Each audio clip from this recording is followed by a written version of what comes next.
लड़के की शादी होती है और शादी संपन्न होने के बाद विदाई का समय आ जाता है और लड़की के घर वाले लड़की के पास एक एक करके उसके कमरे को जाते हैं और समझाते हैं। सबसे पहले माँ जाती है और कहती है अपनी बेटी से कि बेटी कल से जल्दी उठाना और सबसे पहले उठकर नहा धो लेना, फिर पूजा पाठ करके रसोई घर का सारा काम अब से तुझे ही संभालना है, देखना कोई गलती न करना, वहाँ तेरी माँ नहीं होगी समझाने के लिए, सारे काम ध्यान से करना, पति को दफ्तर से आने के बाद पानी, फिर कुछ देर बाद खाना और फिर वो जो भी बोले कर देना, सासू माँ की सेवा करना और घर के सभी लोगों का ध्यान रखना। फिर कुछ देर बाद पापा आते हैं और कहते हैं बेटी अब अपने ससुराल को ही अपना घर समझना और सबका ख्याल रखना, अपने माँ बाप के मान सम्मान को मिटने न देना बेटी। और इतना कहकर पिता की आंखों में आंसू आ जाते हैं और वो वहाँ से बाहर निकल जाते हैं। फिर भाई आता है, आंखें आंसुओं से भरी होती है और चेहरे पर मुस्कान के साथ बोलता है लगता है तू अब ससुराल चली ही जाएगी, जा रही है तू सच में जा रही ससुराल, चलो अब तुमसे छुटकारा मिल जाएगा, अब तेरा सारा हिस्सा मेरा हो जाएगा और अब कोई बात बात पर टोका टोकी भी नहीं करेगा और न ही कोई माँ से मेरी शिकायत करेगा, चलो बढ़िया है आज से तू परेशान नहीं करेगी हमको। इतने में लड़की की भी आंखों में आंसू आ जाते हैं और बोलती है भाग जा पागल, नहीं तो मार खाएगा अब तू। और फिर भाई बोलता है अच्छा मेरी तरह ससुराल में किसी को पीटने न लगना, वहाँ तेरी कोई मार नहीं खाएगा, जैसे हमें बोल देती है कुछ भी वहाँ मत बोलना, कोई बुरा मान सकता है। और फिर दोनों रोते हुए एक दूसरे को गले लगा लेते हैं और साथ में दोनों के मुंह से निकलता है तेरी बहुत याद आएगी, अपना ख्याल रखना। और भाई आंसू पोंछते हुए बाहर निकल जाता है और इसी तरह परिवार के सभी लोग आकर समझाते हैं। अब सबके जाने के बाद विदाई होने का समय आ जाता है और लड़की सोचती है एक तो अपना घर छोड़कर मैं जा रही हूँ, ऊपर से इतना कुछ घर वालों ने बता दिया, इसके पहले तो कभी कुछ ऐसा नहीं करना पड़ा, कैसे इतना कुछ संभाल पाऊंगी, यही सब सोचती रहती है। तमाम तरह के मन में ख्याल आते हैं और फिर विदाई करके घर वाले लड़की को विदा कर देते हैं। यहाँ तो माँ बाप को इतनी फिक्र होती है इतना कुछ कैसे संभालेगी मेरी बेटी, हमेशा से खुले ख्यालातों वाली मेरी बेटी अब किसी की पत्नी और किसी की बहू की के जेठानी किसी की भाभी बन गई है। देखो क्या होता है, अब ससुराल में जाकर लड़की अलार्म लगाती है और दूसरे दिन सुबह उठकर जैसा कि उसकी माँ ने बताया होता है वैसा ही करती है और फिर सबके लिए खाना बनाती है और कहते हैं ससुराल में पहली रसोई बहू कुछ मीठा बनाकर शुरू करती है तो उसने सबके लिए खीर बनाई और खीर में चीनी कम रह गई, बाकी खीर बहुत अच्छी बनी थी। अब बनाने के बाद खीर सबके लिए निकलती है और सब तो खा लेते हैं, कुछ नहीं बोलते हैं।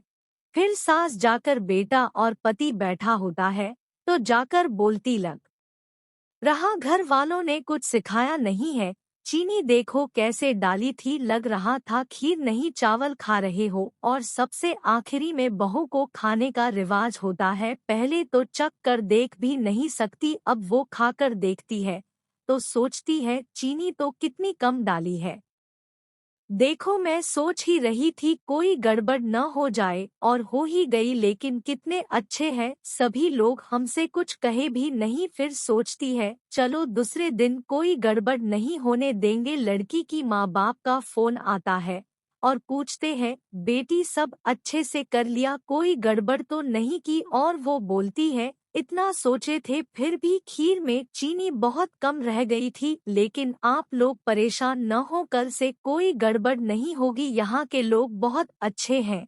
किसी ने कुछ नहीं बोला और फिर रात में पति आता है रूम में और बोलता है कैसी खीर बनाई थी मम्मी, क्या सोच रही होगी, कितनी फीकी थी, कल से ध्यान देकर बनाना। इसी तरह वो लड़की घर के सभी काम काज सीख जाती है। कल को सारा दिन मस्ती करने वाली लड़की अब एक पत्नी और बहू और भाभी बन जाती है। कुछ दिनों बाद उसके घर वाले आते हैं और उसको देखते हैं।